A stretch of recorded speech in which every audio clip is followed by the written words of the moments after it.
നമ്മിൽ ഓരോരുത്തരിലും ദൈവം വച്ചിരിക്കുന്ന ശക്തി തിരിച്ചറിയുവാൻ സാധിക്കുന്നതാണ് നമ്മുടെയൊക്കെ ജീവിതത്തെ പ്രയോജനകരമായി മുൻപോട്ട് കൊണ്ടുപോകുവാൻ നമ്മെ സഹായിക്കുന്നത്.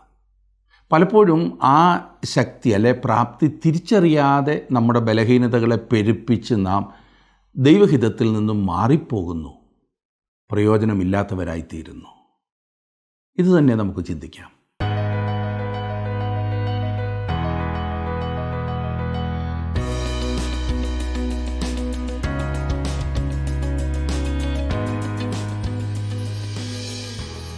ദൈവത്തിൻ്റെ മഹാകരുണയാലാണ് എനിക്ക് ജീവിക്കുവാൻ കഴിയുന്നത്. എന്തെങ്കിലും ചെയ്യുവാൻ കഴിയുന്നത് അവൻ്റെ കരുണയൊന്നുകൊണ്ട് മാത്രമാണ്. ഇത് തിരിച്ചറിയുന്നത് എന്നെ കൂടുതൽ ശക്തിയുള്ള വ്യക്തിയാക്കി തീർക്കും, പ്രത്യേകിച്ചും ദൈവം തന്നിട്ടുള്ള ശുശ്രൂഷയിൽ. അതിനാൽ ഞാൻ ഒരിക്കലും ശുശ്രൂഷയിൽ അധൈര്യപ്പെടരുത് എന്ന് വിശുദ്ധ പൗലോസ് പറയുന്നു. പൗലോസ് പറയുന്നു, സകല മനുഷ്യരുടെയും മനസാക്ഷിക്ക് അവൻ തന്നെ ബോധ്യമാക്കുന്നു എന്ന്. അതിനായി അവൻ ചെയ്യുന്നത് 1, ലജ്ജാകരമായ രഹസ്യങ്ങളെ ത്യജിക്കുന്നു. 2, ഉപായമൊന്നും പ്രയോഗിക്കുന്നില്ല. 3, ദൈവവചനത്തിൽ കൂട്ടിച്ചേർക്കുന്നില്ല. 4, സത്യം വെളിപ്പെടുത്തുന്നു. 5, അംഗീകരിക്കാത്തവർ നശിച്ച് പോകുന്നവരുടെ കൂട്ടത്തിൽ അവരോട് അനുകമ്പ മാത്രം കാണിക്കുന്നു. അതുകൊണ്ട് പൗലോസ് പറയുകയാണ്, സ്വയം ഉയർത്തുവാൻ ശ്രമിക്കരുത് എന്ന്. സ്വാർത്ഥ ലക്ഷ്യങ്ങളൊന്നും ഉണ്ടാകരുത്. ദൈവ തേജസ്സിൻ്റെ പരിജ്ഞാനം നമ്മുടെ ഹൃദയങ്ങളിൽ പ്രകാശിക്കുമ്പോൾ നമ്മുടെ സ്വയം നിഷ്പ്രഭമാകും. യെശയ്യാപ്രവാചകൻ ദൈവത്തെ കണ്ടപ്പോൾ തന്നെ കണ്ടത് വളരെ ചെറുതായിട്ടാണ്. പൗലോസ് പറയുന്നത്, നമുക്ക് ദൈവ തേജസ്സിൻ്റെ പരിജ്ഞാനം എന്ന നിക്ഷേപമുള്ളത് മൺപാത്രങ്ങളിലാകുന്നു എന്ന്. എൻ്റെ കഴിവല്ല, ദൈവാശ്രയമാണ് എന്നെ ശുശ്രൂഷയ്ക്ക് ശക്തനാക്കുന്നതെന്ന് കാണിച്ചു തരികയാണ് അവൻ ചെയ്യുന്നത്.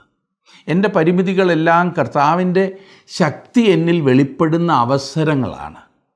എൻ്റെ എല്ലാ പ്രതിസന്ധികളും താൽക്കാലികം എന്ന ഓർമ്മ എന്നെ കൂടുതൽ ശക്തിയുള്ള വ്യക്തിയാക്കി തീർക്കുന്നു, കൂടുതൽ പ്രയോജനമുള്ള വ്യക്തിയാക്കി മാറ്റുന്നു. കൊരിന്ത്യർക്ക് എഴുതിയ 2-ാം ലേഖനം 4-ാം അധ്യായമാണല്ലോ നാം പഠിക്കുവാൻ ആരംഭിച്ചത്. ഇന്ന് അതിൻ്റെ 5 മുതലുള്ള വാക്യങ്ങൾ നാം ചിന്തിക്കുവാൻ പോകേണ്ട വളരെ അർത്ഥവത്തായ, പ്രാവർത്തികമാക്കുവാൻ ജീവിതത്തിൽ സാധിക്കുന്ന ഉന്നതങ്ങളായിട്ടുള്ള പഠിപ്പീരുകൾ. എടുത്താട്ടെ, കൊരിന്ത്യർക്ക് എഴുതിയ 2-ാം ലേഖനം 4-ാം അധ്യായം.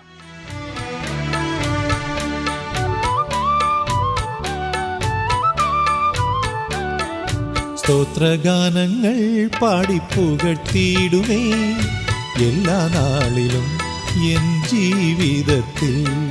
സ്തോത്രഗാനങ്ങൾ പാടിപ്പുകഴ്ത്തിയിടുമേ എല്ലാ നാളിലും എൻ ജീവിതത്തിൽ.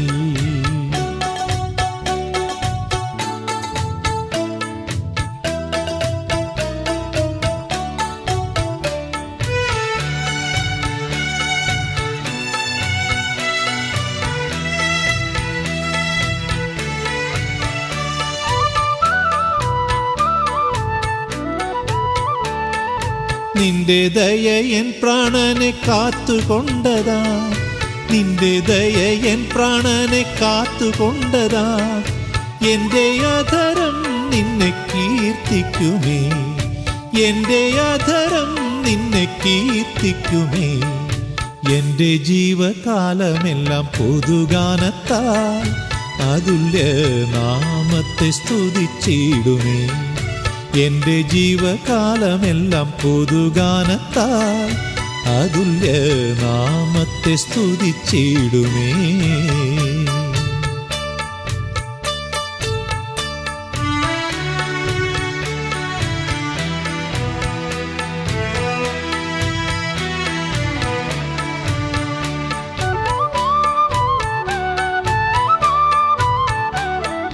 നിന്റെ നാമമല്ലോ എന്നും എൻ്റെ ആശ്രയം, നിന്റെ നാമമല്ലോ എന്നും എൻ്റെ ആശ്രയം.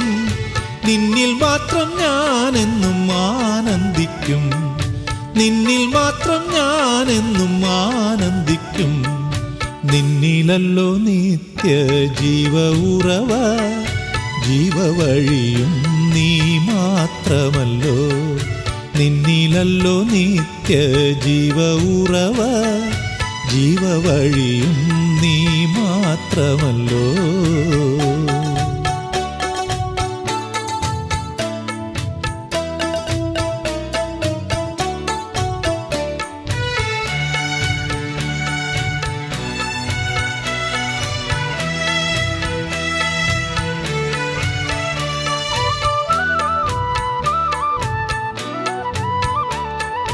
നിന്റെ വലം കൈ എന്നെ താങ്ങി നടത്തും, നിന്റെ വലം കൈ എന്നെ താങ്ങി നടത്തും. എൻ്റെ കാലുകൾ തെല്ലും ഇടറിടാതെ, എൻ്റെ കാലുകൾ തെല്ലും ഇടറിടാതെ. എൻ്റെ ഗമനത്തെ സുസ്ഥിരമാക്കൂ, നിന്റെ വഴിയിൽ ഞാൻ നടക്കുവാനായി. എൻ്റെ ഗമനത്തെ സുസ്ഥിരമാക്കൂ, നിന്റെ വഴിയിൽ ഞാൻ നടക്കുവാനായി. സ്തോത്രഗാനങ്ങൾ പാടിപ്പുകഴ്ത്തിയിടുമേ എല്ലാ നാളിലും എൻ ജീവിതത്തിൽ, എല്ലാ നാളിലും എൻ ജീവിതത്തിൽ, എല്ലാ നാളിലും എൻ ജീവിതത്തിൽ.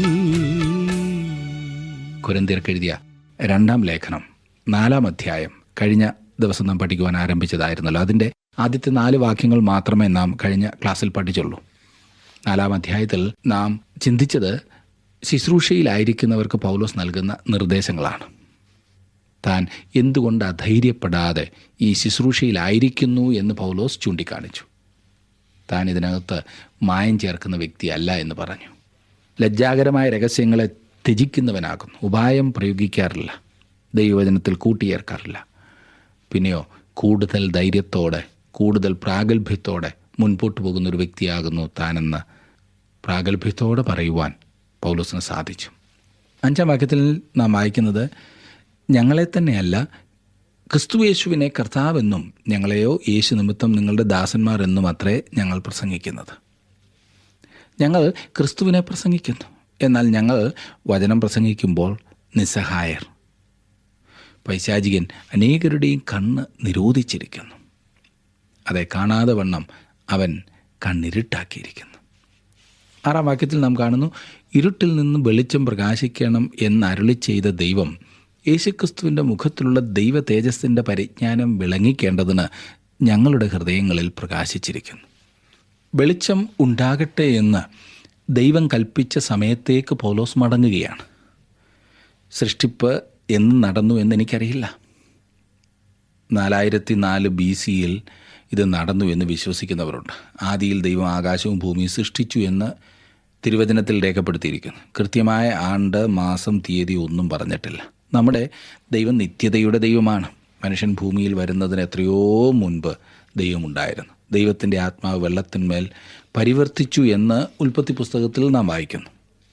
അതിനുശേഷം പ്രകാശമുണ്ടാകട്ടെ എന്ന് ദൈവം കൽപ്പിച്ചു. അങ്ങനെ സംഭവിച്ചു. പൗലോസ് ഇവിടെ പറയുന്നു, ഇരുട്ടിൽ നിന്ന് വെളിച്ചം പ്രകാശിക്കണമെന്ന് അരുളി ചെയ്ത ദൈവം ഞങ്ങളുടെ ഹൃദയങ്ങളിൽ പ്രകാശിച്ചിരിക്കുന്നു എന്ന്. എന്തിന്? യേശുക്രിസ്തുവിൻ്റെ മുഖത്തിലുള്ള ദൈവ തേജസ്സിൻ്റെ പരിജ്ഞാനം വിളങ്ങിക്കേണ്ടതിന്. ദൈവത്തിൻ്റെ ആത്മാവ് വെള്ളത്തിന്മീതെ പരിവർത്തിച്ചതുപോലെ മനുഷ്യഹൃദയങ്ങളിലും പരിവർത്തിക്കുന്നു. ദൈവിക പരിജ്ഞാനം നമ്മുടെ ഉള്ളിൽ ആക്കാൻ, അന്ധത മാറ്റാൻ, ശക്തീകരിക്കാൻ, ക്രിസ്തുവിൻ്റെ സുവിശേഷത്തിൻ്റെ അത്ഭുത പ്രകാശം ഹൃദയത്തിൽ വിളങ്ങാൻ.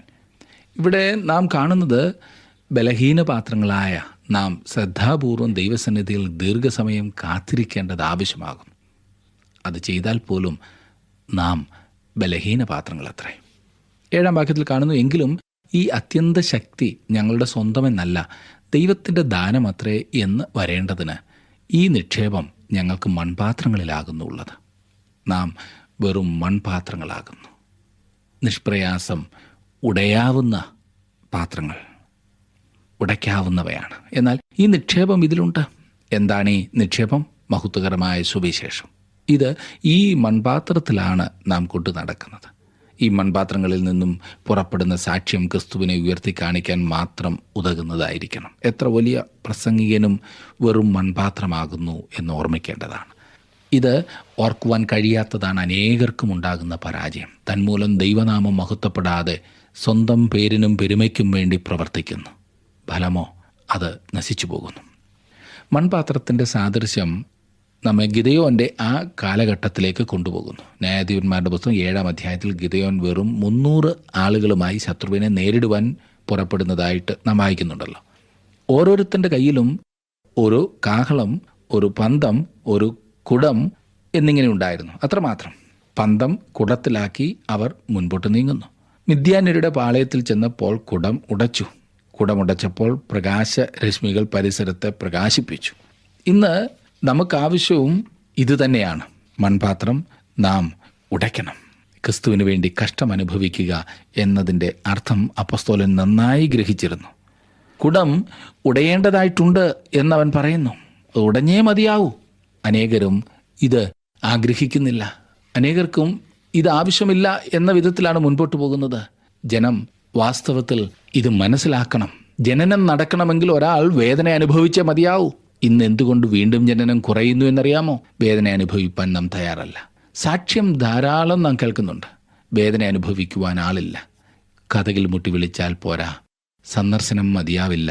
അതിൻ്റെ പ്രാധാന്യം കുറച്ച് കാണിക്കുകയല്ല, പിന്നെയോ കുടം ഉടയേണ്ടതായിട്ടുണ്ട്.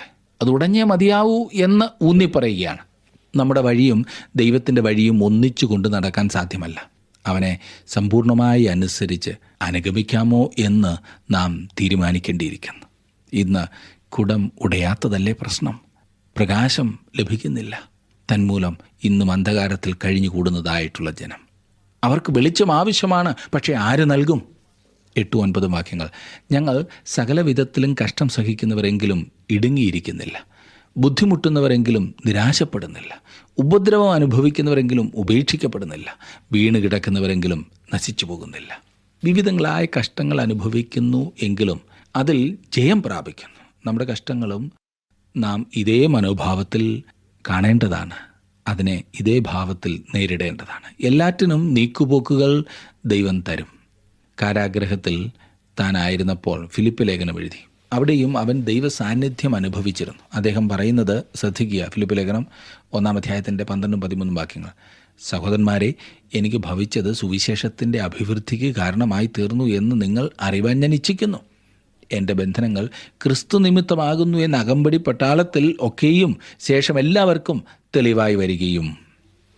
നോക്കണേ, പ്രതികൂല സാഹചര്യങ്ങളിലും സുവിശേഷം ധീരതയോടെ പ്രഖ്യാപിക്കുന്നു. വീണ് കിടക്കാൻ താൻ ഇഷ്ടപ്പെടുന്നില്ല. ബലഹീനതയിലും ശക്തിപ്പെടുന്നു.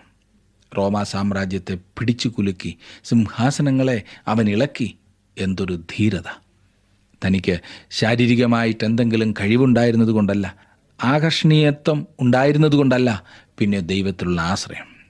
അല്പം പ്രതിബന്ധമുണ്ടായാൽ നാം പിന്മാറുന്നവരല്ലേ? ഓടിപ്പോയി ഒളിച്ചിരിക്കുവാൻ ശ്രമിക്കുന്നവരല്ലേ? എന്നാൽ ഇവിടെ ഇതാ അതിൽ നിന്നും വ്യത്യസ്തമായ മനോഭാവം പൗലോസിൽ നാം കാണുന്നു. 10-ാം വാക്യത്തിൽ നാം വായിക്കുന്നത്, യേശുവിൻ്റെ ജീവൻ ഞങ്ങളുടെ ശരീരത്തിൽ വെളിപ്പെടേണ്ടതിന് യേശുവിൻ്റെ മരണം ശരീരത്തിൽ എപ്പോഴും വഹിക്കുന്നു. 1-ാം ലേഖനത്തിൽ ഞാൻ ദിവസേന മരിക്കുന്നു എന്നും, റോമാലേഖനം 8-ാം അധ്യായത്തിന് 36-ാം വാക്യത്തിൽ നിന്റെ നിമിത്തം ഞങ്ങളെ ഇടപെടാതെ കൊല്ലുന്നു എന്നും താൻ പറഞ്ഞിരിക്കുന്നു. ഇത് തൻ്റെ ഒരു സ്ഥിരം ശൈലിയായിരുന്നു എന്ന് തോന്നുന്നില്ലേ? സഹോദര, എന്നെ ശ്രദ്ധിക്കുന്ന പ്രിയ സഹോദരി, കഷ്ടതയെ ഭയപ്പെടരുത്. കർത്താവ് തന്നെ പറഞ്ഞിട്ടുണ്ട്, ലോകത്തിൽ നിങ്ങൾക്ക് കഷ്ടമുണ്ട്, എങ്കിലും ധൈര്യപ്പെടുവിൻ, ഞാൻ ലോകത്തെ ജയിച്ചിരിക്കുന്നു എന്ന്. കർത്താവിനോട് കൂടെ ഇത് സഹിക്കുവാൻ കഴിയണം. കഷ്ടതയെ കണ്ട് നമുക്ക് പേടിച്ചോടുവാൻ സാധിക്കില്ല. കഷ്ടത ഒരിക്കലും നമ്മളെ നശിപ്പിച്ച് കളയില്ല. കാരണം നമ്മോട് കൂടെയുള്ളവൻ ഏത് കഷ്ടത്തെക്കാളും വലിയവനാണ്. ഒരുപക്ഷെ സാമ്പത്തിക പ്രതിസന്ധി എന്ന ആ സാഹചര്യമായിരിക്കാം. അതെ, കുഞ്ഞുങ്ങളെക്കുറിച്ചുള്ള ഭാരമായിരിക്കാം. അനുസരിക്കാത്തതായിട്ടുള്ള കുഞ്ഞുങ്ങൾ, മാതാപിതാക്കളുടെ സ്ഥിതി മനസ്സിലാക്കുവാൻ അവർക്ക് താല്പര്യമില്ലാത്ത സ്ഥിതിയിൽ മുൻപോട്ട് പോകുന്നു. ഒരുപക്ഷെ രോഗമെന്ന കഷ്ടതയായിരിക്കാം. എങ്ങനെ മുൻപോട്ട് പോകുമെന്ന് ചിന്തിച്ച് ഭാരപ്പെടുന്ന അവസ്ഥ. ഒരുപക്ഷെ താങ്കളുടെ വിശ്വാസത്തിൽ മുൻപോട്ട് പോകുവാൻ സാധിക്കാത്ത വിധം പ്രതികൂലങ്ങളെ നേരിടേണ്ടി വരുന്നതായിട്ടുള്ള സ്ഥിതിവിശേഷമാകാം. എന്നാൽ ഇതൊക്കെ ജീവിതത്തിലുണ്ടാകുമ്പോൾ മറന്നു പോകരുത്, നമ്മുടെ കർത്താവ് തന്നെ പറഞ്ഞു, ലോകത്തിൽ നിങ്ങൾക്ക് കഷ്ടമുണ്ട്, ധൈര്യപ്പെടുവേൻ. നിങ്ങളുടെ കഷ്ടം എപ്പോഴും മറ്റുള്ളവരെ ആശ്വസിപ്പിക്കുന്നതാകും. നിങ്ങൾക്കത് മറ്റുള്ളവർക്ക് നൽകുവാൻ സാധിക്കുന്ന വലിയ ഒരു നിധിയായിരിക്കും. അതുകൊണ്ട് നിരാശപ്പെടരുത് എന്ന് വളരെ വ്യക്തമായും പൗലോസ് ഓർപ്പിക്കുന്നു. താങ്കളുടെ വിലപ്പെട്ട നിർദ്ദേശങ്ങളും അഭിപ്രായങ്ങളും പ്രാർത്ഥനാ വിഷയങ്ങളും ഇന്ന് തന്നെ ഞങ്ങളെ വിളിച്ചറിയിക്കുക. വിളിക്കേണ്ട നമ്പർ 8281384455.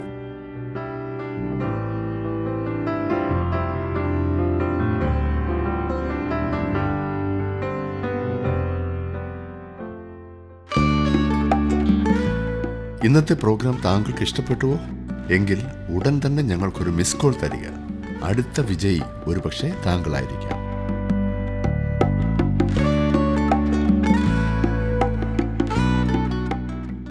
പതിനൊന്നാം വാക്യത്തിൽ, ഞങ്ങളുടെ മർത്തി ശരീരത്തിൽ യേശുവിൻ്റെ ജീവൻ വെളിപ്പെടേണ്ടതിന് ജീവിച്ചിരിക്കുന്ന ഞങ്ങളെല്ലാം ഇപ്പോഴും യേശു നിമിത്തം മരണത്തിൽ ഏൽപ്പിക്കപ്പെടുന്നു. നാം ക്ഷീണിക്കുമ്പോൾ ക്രിസ്തുവിൽ ബലപ്പെടേണ്ടതാണ്. അതെ, പൗലോസ് പറയുന്നത് ഞങ്ങളുടെ മർത്തി ശരീരത്തിൽ യേശുവിൻ്റെ ജീവൻ വെളിപ്പെടേണ്ടതിന് ജീവിച്ചിരിക്കുന്ന ഞങ്ങളെല്ലാം ഇപ്പോഴും യേശു നിമിത്തം മരണത്തിൽ ഏൽപ്പിക്കപ്പെടുന്നു. അത് ഒരു പദവി പോലെയാകുന്നു പൗലോസ് പറയുന്നത്, ഇല്ലേ? 12 മുതലുള്ള വാക്യങ്ങളിൽ, അങ്ങനെ ഞങ്ങളിൽ മരണവും നിങ്ങളിൽ ജീവനും വ്യാപരിക്കുന്നു. ഞാൻ വിശ്വസിച്ചു, അതുകൊണ്ട് ഞാൻ സംസാരിച്ചു എന്നെഴുതിയിരിക്കുന്നത് പോലെ വിശ്വാസത്തിൻ്റെ അതേ ആത്മാവ് ഞങ്ങൾക്കുള്ളതിനാൽ ഞങ്ങളും വിശ്വസിക്കുന്നു, അതുകൊണ്ട് സംസാരിക്കുന്നു. ഇവിടെ പൗലോസ് പറയുന്നു, മരണം ഒരു അവസാനമായി താൻ കരുതുന്നില്ല എന്ന്. മരണത്തിനപ്പുറം താൻ നോക്കുന്നു, അതേക്കുറിച്ച് തനിക്ക് ഉറപ്പുണ്ട് എന്നുള്ള ആ ധ്വനി. കർത്താവിന് വേണ്ടി ജീവൻ ബലിയർപ്പിക്കുന്നത് ഒരാശ്വാസമായി അവൻ കണക്കാക്കുന്നു. ലോകത്തിന് മരിക്കുമ്പോൾ ജീവിക്കുന്ന ക്രിസ്തുവോട് ചേരുന്നു. കർത്താവിനെ ഉയർപ്പിച്ച ദൈവം ഞങ്ങളെയും ഉയർപ്പിക്കും. നമുക്ക് ഈ പ്രത്യാശയിൽ ജീവിക്കാമില്ലേ, മരണത്തെ വെല്ലുവിളിച്ചുകൊണ്ട്. മരണമാണല്ലോ ഇന്ന് ലോകത്തിൻ്റെ മുഴുവൻ ഭയവിഷയം. മരിക്കുക എന്ന് പറയുമ്പോൾ എല്ലാവരും ഞെട്ടിപ്പോകും. എന്നാൽ ഒരു ദൈവപൈതലിനും മരണത്തെ വെല്ലുവിളിക്കാൻ സാധിക്കും. കാരണം മരണം അവൻ്റെ ജീവിതത്തിൻ്റെ അവസാനമല്ല. അവൻ ഒരു പ്രൊമോഷൻ ലഭിച്ച് ഏറ്റവും നല്ല ഒരവസ്ഥയിലേക്ക് പ്രവേശിക്കുകയാണ്. 15ഉം 16ഉം വാക്യങ്ങളിൽ നാം വായിക്കുന്നത്, കൃപ പലരിലും പെരുകി ദൈവത്തിൻ്റെ മഹിമയ്ക്കായി സ്തോത്രം വർദ്ധിപ്പിക്കേണ്ടതിന് സകലവും നിങ്ങൾ നിമിത്തമല്ലോ ആകുന്നു. അതുകൊണ്ട് ഞങ്ങൾ അധൈര്യപ്പെടാതെ, ഞങ്ങളുടെ പുറമേയുള്ള മനുഷ്യൻ ക്ഷയിച്ചു പോകുന്നുവെങ്കിലും ഞങ്ങളുടെ അകമേയുള്ളവൻ നാൾക്ക് നാൾ പുതുക്കം പ്രാപിക്കുന്നു. ഇവിടെ നോക്കണം, പൗലോസ് പറയുകയാണ്, ഞങ്ങൾ അധൈര്യപ്പെടുന്നില്ല. ഇത് അതിമഹത്തായ ഒരു വാക്യമാണ്. നാം പ്രായം ചെല്ലുന്തോറും ശാരീരികമായി മരിച്ചുകൊണ്ടേയിരിക്കും. എന്നാൽ കൃപയിലും ക്രിസ്തുവിനെക്കുറിച്ചുള്ള അറിവിലും നാം വളരും എന്നത് തീർച്ചയാണ്. ഞാൻ ചിലപ്പോൾ പറയാറുണ്ട്, എനിക്ക് 25 വയസ്സുണ്ടായിരുന്നപ്പോൾ ഇപ്പോൾ അറിയാവുന്നതുപോലെ അറിവുണ്ടായിരുന്നെങ്കിൽ എത്ര നന്നായിരുന്നു എന്ന്. എൻ്റെ ശരീരം മരിച്ചുകൊണ്ടേ ഇരിക്കുന്നു, എന്നാൽ എൻ്റെ അകമേ ഉള്ളവൻ നാൾക്ക് നാൾ പുതുക്കം പ്രാപിക്കുന്നു.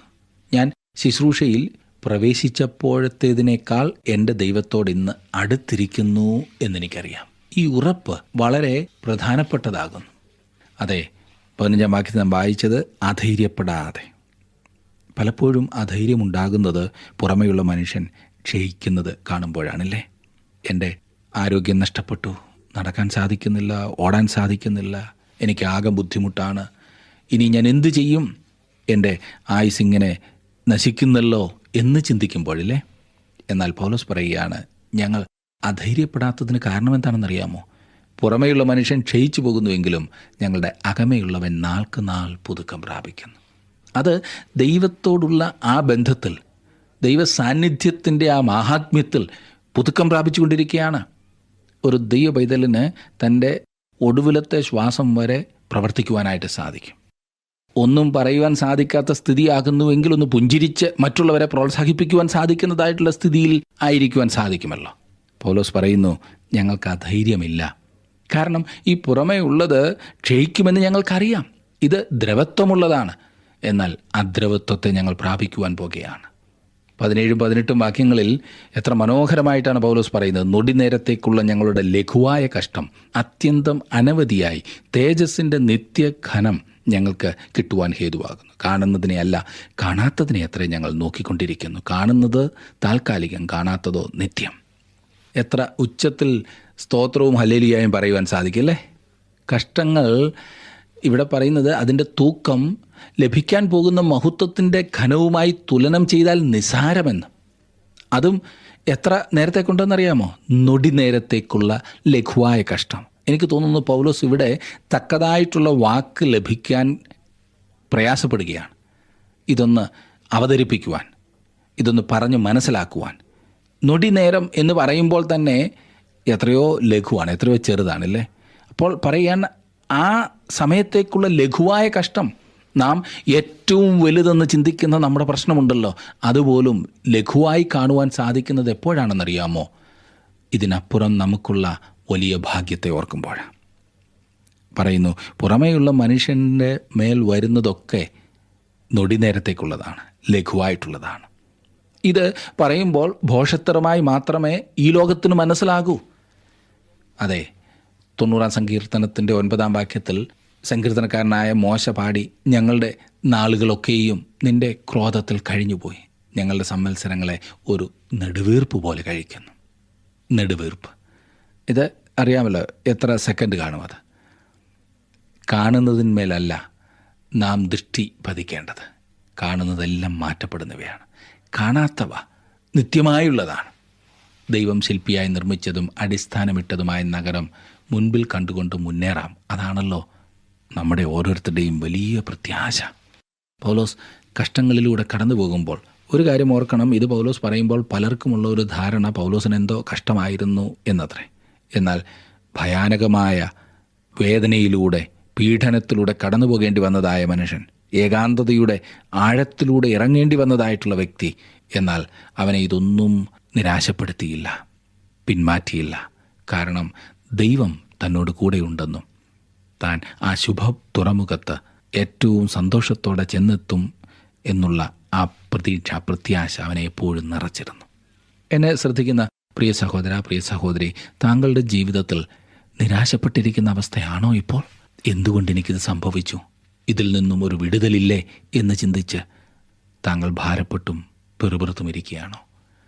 ഞാൻ പറയട്ടെ, താങ്കളുടെ ജീവിതം കൊണ്ട് വൻ കാര്യങ്ങളെ ചെയ്യുവാൻ ദൈവം ആഗ്രഹിക്കുന്നു. നിരാശപ്പെട്ട്, പെറുപെറുത്ത്, പരാതിപ്പെട്ട് ലഭിച്ചിട്ടുള്ള അവസരങ്ങളെ പാഴാക്കിക്കളയാതെ, ലഭിച്ചിട്ടുള്ള സാഹചര്യങ്ങളെ നഷ്ടപ്പെടുത്തി കളയാതെ ദൈവകരങ്ങളിലേക്ക് സമർപ്പിച്ച് അനുഗ്രഹം പ്രാപിക്കുവാൻ സാധിക്കില്ലേ? നാം നമ്മെ തന്നെ ദൈവകരങ്ങളിലേക്ക് സമർപ്പിക്കുമ്പോൾ ദൈവം നമ്മെ ഉപയോഗിക്കുവാൻ തുടങ്ങും. അവിടുന്ന് നമ്മെ ഉപയോഗിക്കുമ്പോൾ അതിന് യാതൊരു പരിമിതിയും ഉണ്ടാകില്ല. അത് നിത്യതയിലും ഫലം പുറപ്പെടുവിക്കുന്നതായിരിക്കും. ഇന്നത്തെ പഠനത്തിലൂടെ നിങ്ങൾക്ക് നിങ്ങളുടെ ജീവിതത്തിൻ്റെ ആ യഥാർത്ഥ അവസ്ഥ മനസ്സിലാക്കുവാൻ സാധിച്ചു എന്ന് ഞാൻ വിശ്വസിക്കട്ടെ. ദൈവകരങ്ങളിലേക്ക് ജീവിതത്തെ സമർപ്പിച്ചാട്ട്, പ്രാർത്ഥിച്ചാട്ട് ദൈവം നിങ്ങളെ സമൃദ്ധിയായിട്ട് ഫലകരമായിട്ട് ഉപയോഗിക്കും. ദൈവം നിങ്ങളെ അനുഗ്രഹിക്കട്ടെ. അടുത്ത ക്ലാസ്സിൽ നമുക്ക് വീണ്ടും കാണാം.